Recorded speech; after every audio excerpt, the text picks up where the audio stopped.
Good morning and welcome to Holy Cross Catholic Secondary School. I'm James Brake and I'm the principal here, and looking forward to the opportunity to speak to you about the work that we're doing for Indigenous education here at Holy Cross. I became principal here about 5 years ago, and knowing that living in the area, I grew up, spent my summers here in Hiawatha, with a connection to people down there, and really a big part of my family growing up. So coming back to Peterborough, coming here to teach, and being able to be in a school in this territory was important to me, and important that that be recognized in what we do at the school. So in coming to Holy Cross, what I was coming into a school environment that prided themselves on being inclusive.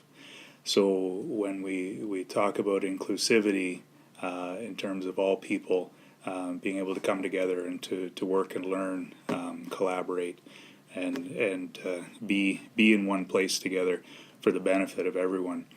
We started as a school to look towards, with new Indigenous education curriculum coming out, how could we make sure that we were meeting the needs of our Indigenous students in the school. So we started by looking at our Catholic School Improvement Plan, which is the vehicle by which all change happens in buildings. And being a school that prided itself on inclusivity, it was easy to think about how we were going to make this happen. And myself, being an identified Indigenous person, to be able to speak about my Mi'kmaq heritage and be able to speak to people about that confidently lent to the success of the things that we ended up being able to do in the school. But that's really how it started, was looking at how can we integrate Indigenous education into the building, not so that it was in your face, not so that it was an event or a one-time happening, but to embed it in what happened in the school, really to make reconciliation work. It means to work at it, and it means to visit it daily. So we, up until that point, we hadn't had any success in launching the Indigenous education curriculum classes. And we explored that a little bit and about why it was, and we decided that we were going to do some things to profile those classes. And so I took a lead on that, and what we looked at, I started to recruit some students that I knew would be interested in that. And we started planning with local elders from Hiawatha to build a medicine wheel garden. So we had space on the property right at the front of the school in a prominent location. And we cleaned up the garden. We brought in fresh soil. We collected the materials from the surrounding land, or what we couldn't find, we purchased and brought in. And as a group, working with Kim Muskrat as our knowledge keeper from Hiawatha, and Tom Cowie, who's an elder there, we built the garden together, and we populated the garden with 35 different Indigenous plants, and built the garden around a turtle island. So if you go to see the garden from above, you can see the outline of the turtle done in the stone, and the colors of the medicine wheel represented, and organizing the flowers and plants in a way that it could be there, bringing in sacred plants with tobacco and sage, sweetgrass and cedar, and getting around those the thoughts around, well, we're growing tobacco at a school, and what does that mean? And being able to have those conversations. So by engaging in that project, the learning just had to happen, because people would ask questions about what was happening and what we were doing and how we were going to approach that. And it just really brought those ideas into the culture of the school, which is really important, because what I find in a lot of cases, it's not that people don't want to learn about the history of the land, and they don't want to learn about the Indigenous people that the land belongs to. they don't know that the questions that they're asking are appropriate. They don't know if they're going to insult somebody by the question they ask, because maybe it is built upon biases that I've had as a person all my life, and I don't know if they're right or wrong, but how do I ask that question without insulting someone? So by making a school culturally safe, the goal as well was to open the school up to those conversations and let people know that it is safe to ask those questions. Ask me those questions. And even though I'm not from this territory, with my own understanding, my own upbringing, my own learning, I can share that perspective with you, and I can help bring in people that can share those teachings from a local perspective. So really, that's how we started to impact the culture. Then we launched the classes. We were able to populate the classrooms with students, and we haven't looked back in terms of running those classes. So we have the Indigenous Perspectives in Canada course, and then the grade 12 FNMI, First Nation, Métis, Inuit Governance in Canada. And those programs have both been running really strong. And through that, we started to integrate a number of different things. Our school has a real focus on mindfulness and well-being. So by blending those approaches or integrating those approaches with teachings that come from First Nations knowledge or Indigenous knowledge, there's a really nice marriage of those ideas. And we talk about mindfulness and caring for ourselves when you're talking about getting up in the morning and offering tobacco to thank the Creator for the day. You're being mindful of what you have and what you are looking for. And in terms of the Catholic school experience, we're talking about giving thanks to God for those same things. But when you're being mindful of what's happening and the gifts that we have and the world that we have to live in, it's a really reassuring way of approaching things.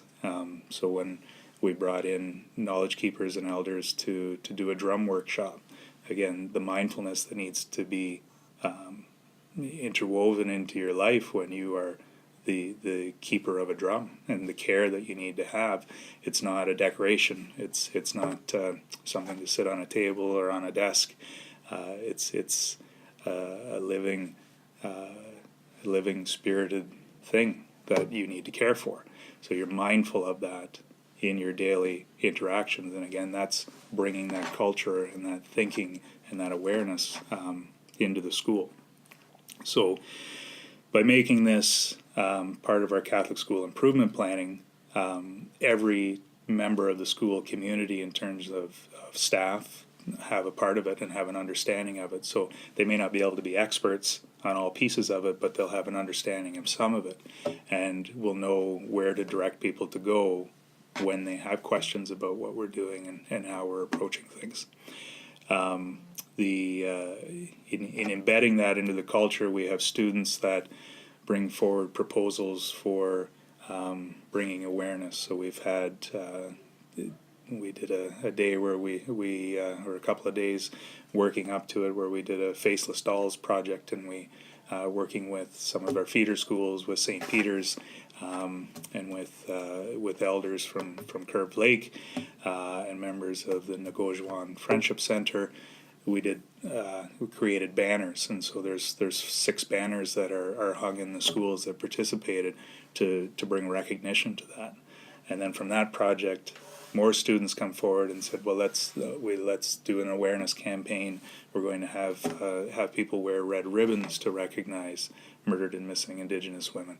So again, by embedding it in the culture, we empower and inspire students to then take on those initiatives themselves. So where I might not necessarily have an individual program that we do, because it's embedded into the culture of the school, kids are thinking about it, staff are thinking about it, and it becomes a mindful approach to integrating Indigenous studies into a school. More along the lines of the mindfulness and awareness and self-regulation, we have a self-regulation room that students can sign into, and in that room, you're having a bad day. It's you need a break from the busyness of the building. Students come down and can ask to get access to our self-regulation room. So we've embedded themes of Indigenous knowledge in there. We've embedded themes of there's a Christian meditation table. There's a prayer table. Those things are all embedded in the room. There's a smudging table. So for students who wish to smudge and gain clarity through that way, they have access to that in the school building, and they don't have far to go to find that. And then myself here as a reference with for the students when they come down. And want to talk about that, then they know that I'm someone who's safe in the building, and there's lots of other staff as well. But when you come down to the principal's office and to have a conversation, you can see I keep my bundle here, and we're able to have those conversations and share those thoughts. It's comforting for students to know that they have that support. We bring in the APSIP show every year, so the students can see that the Aboriginal post-secondary elements that are out there, and we open it up to all of our students. So it's not about an announcement to say, if you identify as an Indigenous person, come down and let's do this university tour. We open it up to all students, because again, that embeds it in the culture that that this is something to be proud of, that this is something that we can work together with, and that understanding it being part of what we're doing on a daily basis. And in that way, and just in the embedding into the culture has really been the most successful piece of it, because it's not something that's put away once it's been brought out. It's not a display that cycles on a monthly basis or on a yearly basis. It's a conversation that we're having all the time.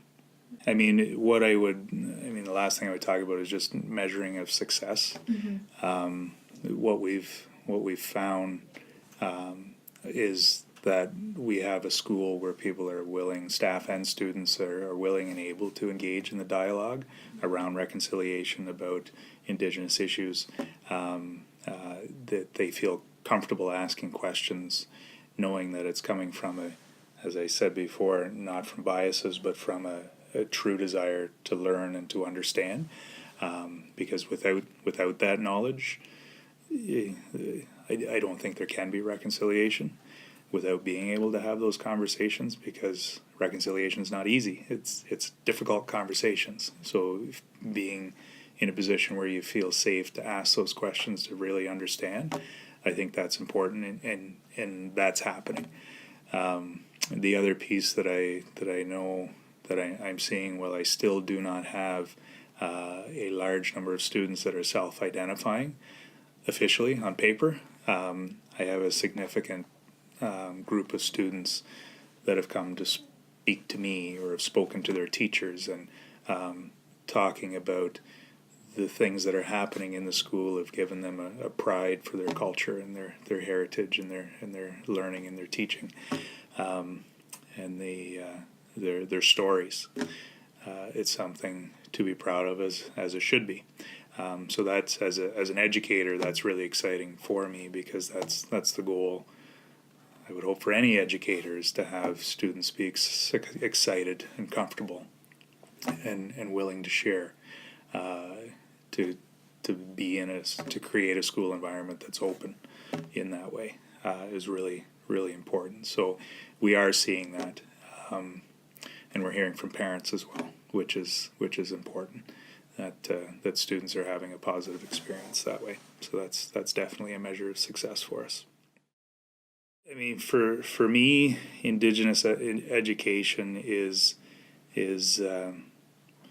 understanding that there's different ways to think about the world and our relationship that we have with the world, and to be able to have those ideas expressed not as a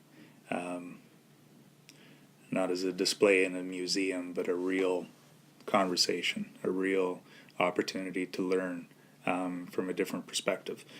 And we talk about Indigenous ways of knowing and understanding that there are different ways to look at the same problem and come up with solutions that are just as valuable and just as viable. So for education, Indigenous education, what I think it is, it's brave and courageous because it's entering into a world where people weren't always made to feel comfortable about talking about that. I know in my own experience, I haven't always been talking about that part of my life. So that's what I think it needs to be for kids is to have that comfort level to be able to speak to that and be proud of who you are, regardless of where you come from, regardless of your background. But for our Indigenous youth to be empowered and to know what they want and to know what they're looking for and what we can do to help get them there. So that's I think that's the key to Indigenous education for me is making those opportunities available for kids.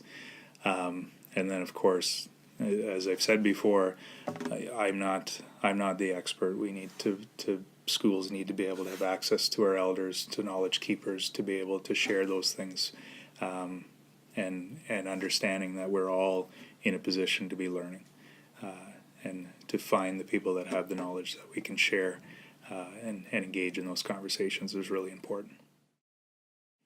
I'd really like to see, and not that we're the model for this, but the fact that it's integrated into what we do and not there simply because for students who have a specific interest in it, but it's something that we all need to be learning. It's part of the history of our country, so it should be part of what we're learning cross-curricularly, and the applications of Indigenous ways of knowing into all areas of the curriculum is something that we can do, and the examples are there. So in the next 10 years, I'd love to be able to see that where it's not an effort to bring it in, that it's something that's there and part of what we do, because staff have a comfort in teaching it, that they know where to find the resources and who the people are to bring in that knowledge into the classroom, and are comfortable seeking that out and having those conversations. That's where I'd like to see us in 10 years. Aside from funding, well, that's good, because that always goes without saying that we could always use more money. Yeah. But again, it's like I tell you, having we're very fortunate being where we are and having the relationships that we do with our First Nation communities here in Peterborough, and that's really something that I still don't know that all schools are accessing that. So to be able to have that understanding that the resources are out there, there are people that will come and speak and work with schools and work with staff and work with students. Being so close to Trent University, understanding the relationships between particular secondary schools and a university that's in the town where that secondary school is located. So where are the relationships that could be further fostered between post-secondary and secondary schools? That would be really, really good. But again, it's the where is the knowledge coming from? We can't all as educators be the sole holders of knowledge, and we need to be able to reach out into the community to bring people with that knowledge into our building to work with staff, work with students.